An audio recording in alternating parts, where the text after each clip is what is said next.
trafficker perpetrator would rent a whole hotel floor just for us girls. And I found out doing my research that the youngest sex trafficker here is 10 years old. Now, the age that they enter into a sex trafficking and prostitution is 12 to 14. But then that was in my time. Now you're ordering 10-year-old girls and 10-year-old boys.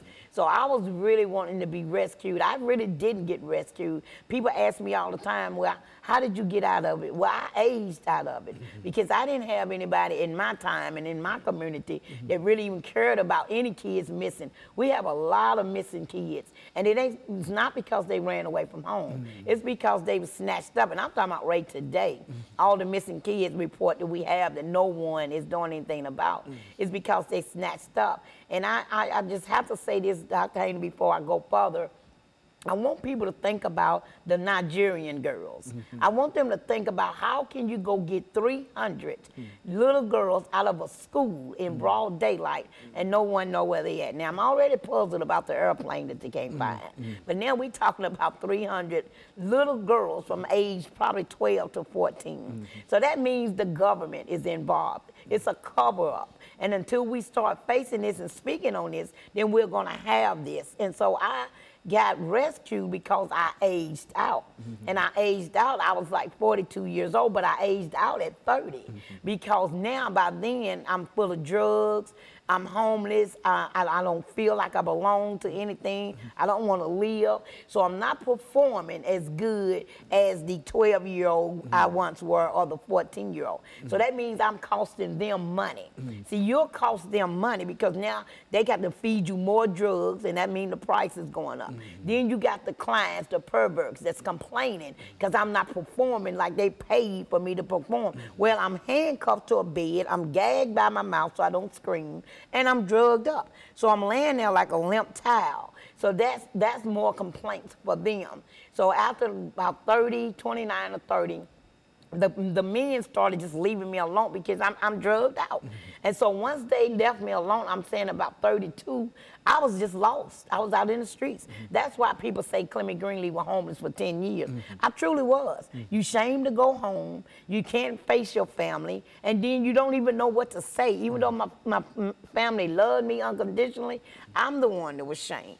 So I lived in the streets for almost 10, 15 years until I was rescued by the program Magdalene House. And one of the young ladies, Regina Mullins, who kind of lived that same lifestyle, she went and got help first, and she came back and got me. So when I entered the Magdalene program at 42 years old, keep in mind now, I'm 42, I feel like I'm an old woman, I'm uneducated, I'm drugged out, and I don't have anything to live for. So when I go in this program, I immediately say, you can't help me, I just want to die. But these people did not give up on me. I mean, this Magdalene program has saved my life. I entered that program in 2001, I came out in 2003, and I never looked back. And so she has been such an inspiration. She is Reverend Becca Stevens, the founder. She has been such an inspiration to me that she has encouraged me to go further. And so she believed in me so much that she sent me to New Orleans, and that's where I've been for the last 18 months. I went down there to help open up a house like Magdalene to go educate them on sex trafficking and also to go to the streets of New Orleans. If you know the streets of New Orleans, the first place you hit is Bourbon Street because everybody have all these call girls or girls swinging in and out the windows and all the prostitutes standing on the sidewalk. Well, then who have once asked one of those ladies, are you here against your will? Because everybody is not there because they want a new Lexus or they want to pay off a college fee. Some people are there because they are forced there. And you got to look and see who's watching you when you talk to the girls. So I made it to New Orleans and I did a lot of speaking. I went and talked to a lot of judges, DAs, police officers, anybody I could talk to, sororities. And I spoke so well about sex trafficking in the United States, period, not just New Orleans, that the governor even offered to bring me back down.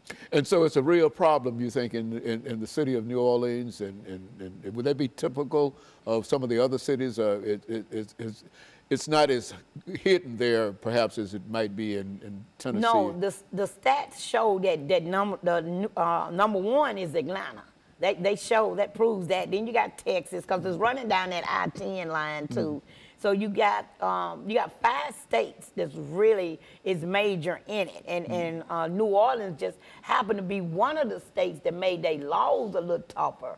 So we are trying to get other states to back off of what Governor Jindal just did, because by him changing the law, it made it stiffer. And what I mean by made it stiffer, Dr. Haney, is if we got locked up for any sex crime, crime against nature, just doing any kind of oral sex, anything we get caught doing, we automatically get charged as a sex offender. We automatically get 18 months to 3 years. It's women's in jail now just because they got caught giving oral sex. But the man, he didn't get caught doing anything, so I didn't think that was right.